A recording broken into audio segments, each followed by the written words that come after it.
북한이 2주 만에 또다시 단거리 탄도미사일 2발을 발사했습니다. 우리 정부는 북한이 핵실험을 강행하면 확장 억제에 획기적인 조치가 있을 거라고 경고했습니다. 대장동 재판에서 남욱 변호사가 대장동 사업에 이재명 당시 성남시장의 지분이 있다고 주장했습니다. 이재명 대표 측은 터무니없는 허위 주장이라고 일축했습니다. 청담동 심야 술자리 의혹과 관련해 윤석열 대통령이 저급한 가짜뉴스 선동이라고 정면으로 비판했습니다.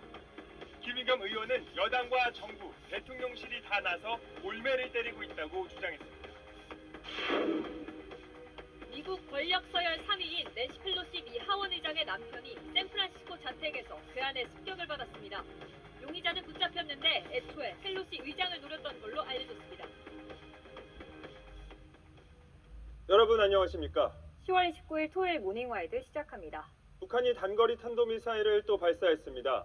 우리 군의 호국 훈련이 끝난 어제 미사일 2발을 발사하면서 2주 만에 무력 도발을 재개했습니다. 다음 주 있을 한미 연합훈련에 대한 무력 시위의 차원으로도 보이는데 정부는 북한이 핵실험 같은 추가 도발에 나설 가능성을 주시하고 있습니다. 첫 소식 김하영 기자입니다.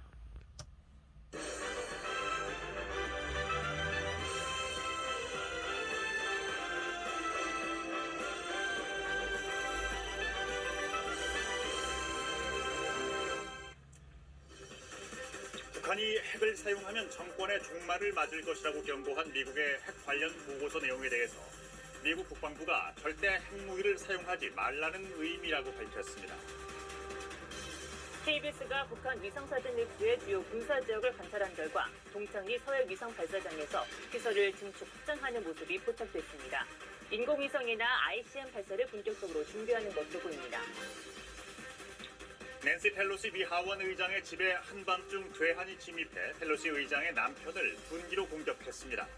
경찰은 중간선거를 열흘 정도 앞두고 벌어진 이번 사건을 펠로시 의장을 노린 범행으로 보고 있습니다. 유동규 전 성남도시개발공사 본부장이 김용 민주연구원 부원장에게 돈이 든 상자를 전달했다며 그 돈은 이재명 대표의 경선 자금으로 알았다고 말했습니다. 김 부원장 측은 자금 수수 혐의 자체를 부인하고 있습니다. 오늘은 전국이 대체로 맑은 가운데 동해안에는 가끔 비가 오는 곳이 있겠습니다. 오전까지 충남과 호남을 중심으로 짙은 안개가 끼겠습니다. 여러분 편안히 주무셨습니까? 10월 29일 토요일 뉴스광장입니다. 미국 국방부가 올해 핵태세 검토 보고서에서 북한 정권의 종말을 언급한 데 따른 추가 설명을 내놓았습니다. 북한에 잇따른 탄도미사일 발사는 영내 불안정을 가중시키고 있다고 비판했습니다. 보도에 김기현 특파원입니다.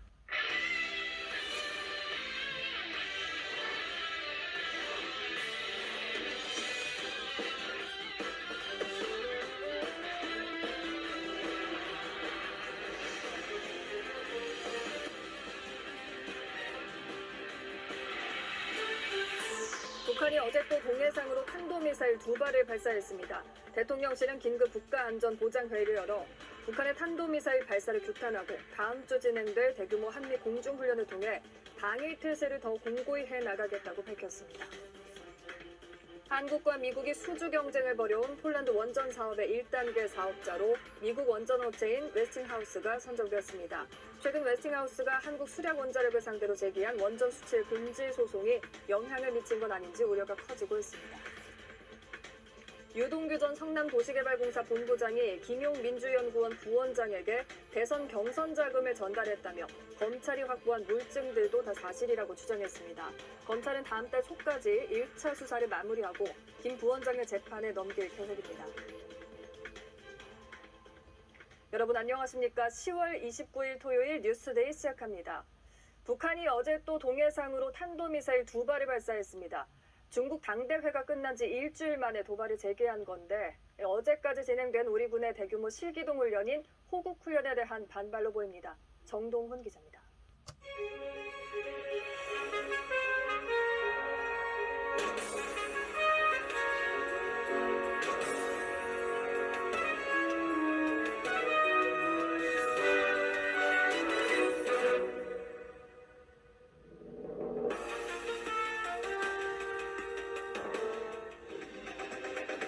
오늘 오전 오전 충북 괴산에서 규모 4.1 지진이 발생했습니다. 올해 가장 큰 지진이었고 13차례의 여진도 이어졌습니다. 대학 기숙사에 있던 학생들은 긴급 대피했고 수도권에서도 책상 흔들림이 감지됐습니다. 김용 민주연구원 부원장이 지난해 대선 경선을 앞두고 경기도청 주변 등에서 유동규 전 본부장으로부터 돈을 건네받은 것으로 영장에 적시됐습니다. 남욱 변호사는 대장동에 이재명 측 지분이 있다는 얘기를 들었다고 법정에서 밝혔습니다. 서울 광화문 도심이 주말마다 대규모 집회로 몸살을 앓고 있습니다. 도로가 통제되면서 일대 교통이 마비됐고 도를 넘은 소음에 시민들의 눈살이 찌푸렸습니다. 북한의 연결 핵시설에서 원자로가 계속 가동되고 주변에 보조시설이 건설되는 모습이 포착됐다고 미 북한 전문 매체가 보도했습니다. 10여일 남은 미 중간선거 전후로 북한의 추가 도발 가능성이 제기됩니다.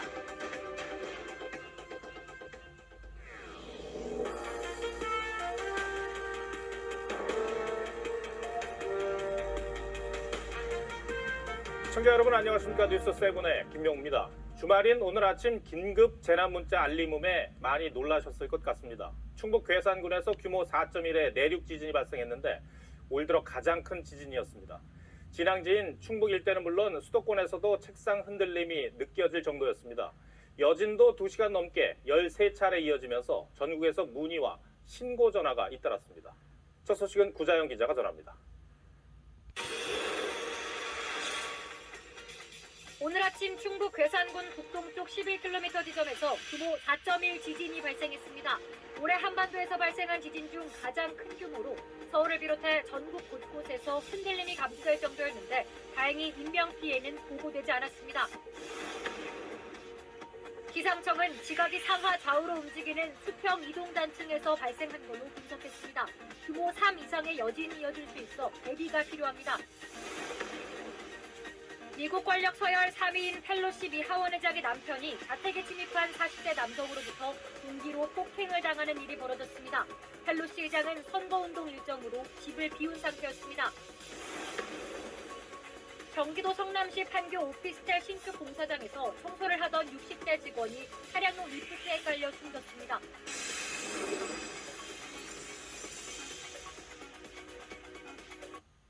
주말 아침 긴급 문자 메시지에 놀란 분들 많으셨을 겁니다. 충북 괴산에서 규모 4.1 지진이 발생했습니다. 올해 들어 가장 큰 지진이어서 충북과 경북은 물론이고 수도권에서도 진동을 느꼈다는 신고가 잇따랐습니다. 그래도 인명피해가 없어서 다행입니다. 첫 소식 유덕기 기자입니다.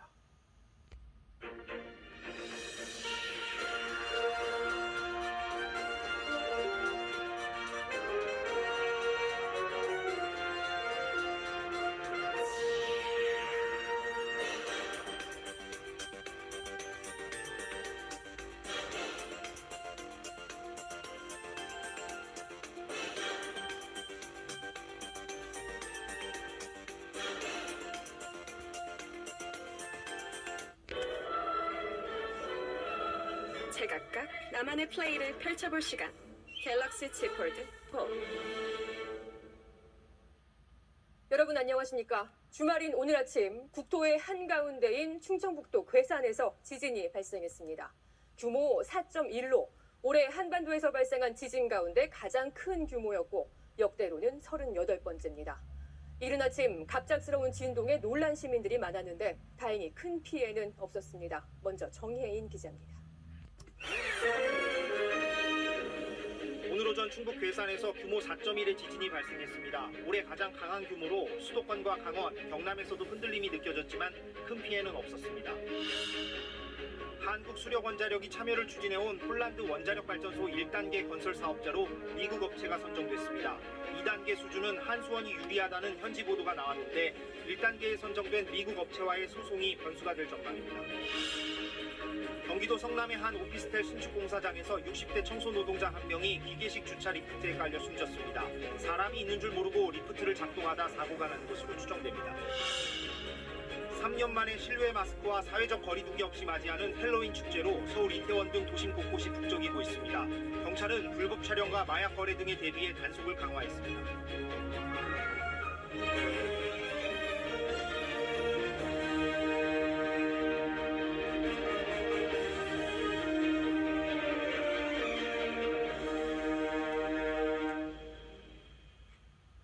안녕하십니까? 오늘 아침 충청북도 괴산에서 지진이 발생했습니다. 규모 4.1. 올해 들어 우리나라에서 일어난 지진 가운데 규모가 가장 큽니다. 큰 피해는 없었지만 주민들이 많이 놀랐고 특히 중부 내륙 지역은 그동안 지진이 상당히 드문 지역으로 꼽혀왔기 때문에 이례적이기도 합니다. 오늘 9시 뉴스는 지진 소식부터 하나하나 짚어보겠습니다. 먼저 정진규 기자의 보도를 보시겠습니다. 네, 토요일 9시 뉴스 여기서 마치겠습니다. 내일 뵙겠습니다. 고맙습니다.